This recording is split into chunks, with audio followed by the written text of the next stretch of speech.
Salut les amis, j'espère que vous allez bien depuis jeudi dernier. Nous sommes le lundi 3 septembre et c'est parti pour la revue de presse.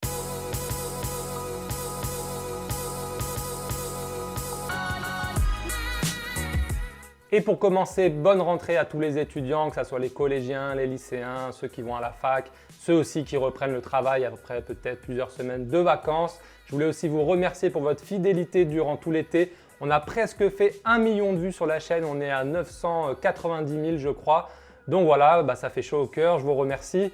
Vous allez me demander alors qu'est-ce qui se passe, le mercato est terminé, qu'est-ce que tu vas faire? Je vais continuer à faire la revue de presse le matin, le plus longtemps possible, tant que je n'aurai pas un travail qui m'oblige à bosser le matin à court terme. Je vais continuer à faire la revue de presse. S'il y a du changement dans ma vie professionnelle, je vous tiendrai au courant évidemment. Et en attendant, vous pouvez toujours aller sur le site, il y aura aussi des news hors mercato, il y a l'actualité qui continue. Et on va revenir dans la revue de presse sans doute sur les matchs qui se déroulent, les polémiques, les belles histoires. Il y a plein de choses à raconter dans la presse européenne, c'est passionnant. Et on commence tout de suite sans plus tarder par la une de l'équipe qui revient sur la victoire marseillaise hier à Monaco dans un scénario un petit peu fou. L'OM menait 1-0 grâce à un super but de Mitroglou après un centre de Payet. Après, l'AS Monaco est revenu dans le match en deuxième mi-temps grâce à 2 cadeaux d'Adil Rami. Et puis, Florian Thauvin est entré en cours de jeu, a égalisé. Et enfin, Germain, lui aussi entré en cours de jeu, a donné la victoire aux Marseillais face à son ancienne équipe. Il n'a pas célébré. Regardez, ça fait la une de l'équipe qui met cette non-célébration en une avec ce titre. Ça rigole enfin avec, regardez, la Mitroglou tout heureux. Et voilà, ça rigole enfin pour les Marseillais qui avaient fait un match nul assez décevant le week-end dernier contre Rennes, qui avait perdu la semaine d'avant face à Nîmes.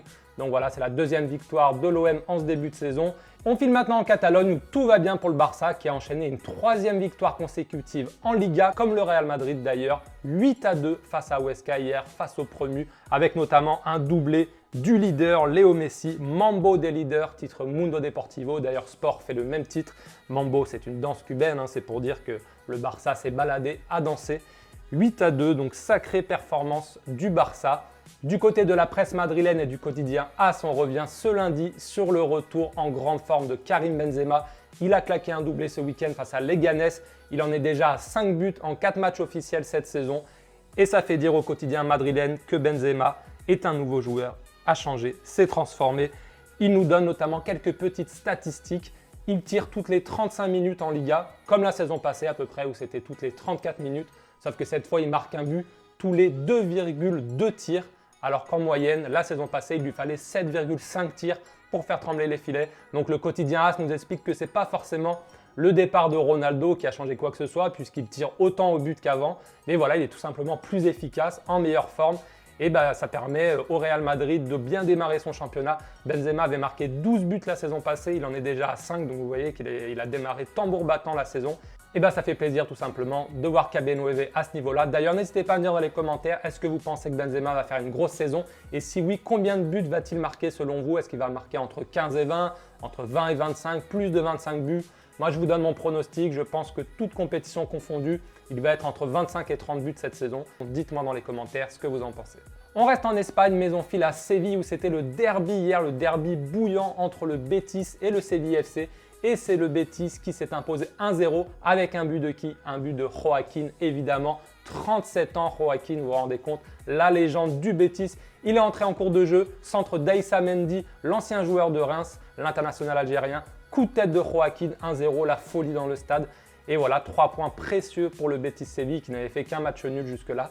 Et une défaite, donc là voilà, une victoire qui va leur faire du bien. 4 points pour le Betis. Et on termine enfin ce tour d'Europe des gazettes en Italie avec des nouvelles d'un ancien joueur de Ligue 1, un ancien monégasque, un ancien marseillais, un ancien lyonnais. De qui je parle? Je parle bien sûr de Nicolas Nkoulou qui a marqué hier le seul but du Torino de la tête sur un corner. L'Euro Toro a décollé, titre le quotidien Tutto Sport, puisque c'est la première victoire cette saison en Serie A du Torino, grâce donc à un but du Camerounais de la tête.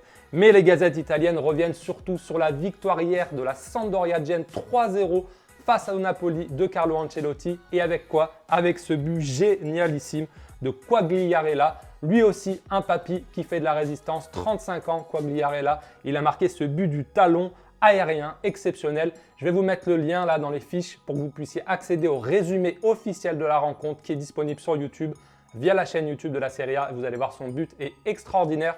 Et à noter d'ailleurs qu'une recrue s'est signalée durant ce match, Grégoire Defrel, le Français de la Roma qui est prêté avec option d'achat à la Samp. Il a claqué un doublé, son premier but est notamment magnifique. Pareil, vous allez voir dans le lien du résumé que j'ai mis en haut.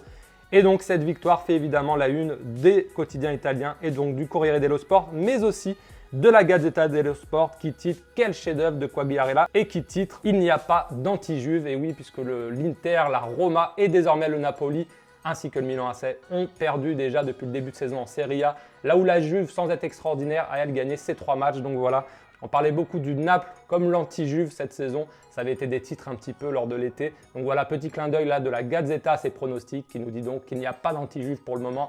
Encore une fois, c'est que le début de saison, donc ça ne veut rien dire. Voilà les amis, c'est tout pour cette revue de presse du jour du lundi 3 septembre. J'espère qu'elle vous a plu. Si c'est le cas, n'hésitez pas à lâcher un petit pouce bleu et à vous abonner. On est bientôt 10 000 sur la chaîne. C'est un petit cap symbolique. J'aimerais bien qu'on réussisse à le franchir en septembre. Donc voilà, parlez-en à vos amis, recommandez la chaîne si ça vous plaît évidemment. Et puis je vous dis à demain pour une nouvelle revue de presse. Ciao!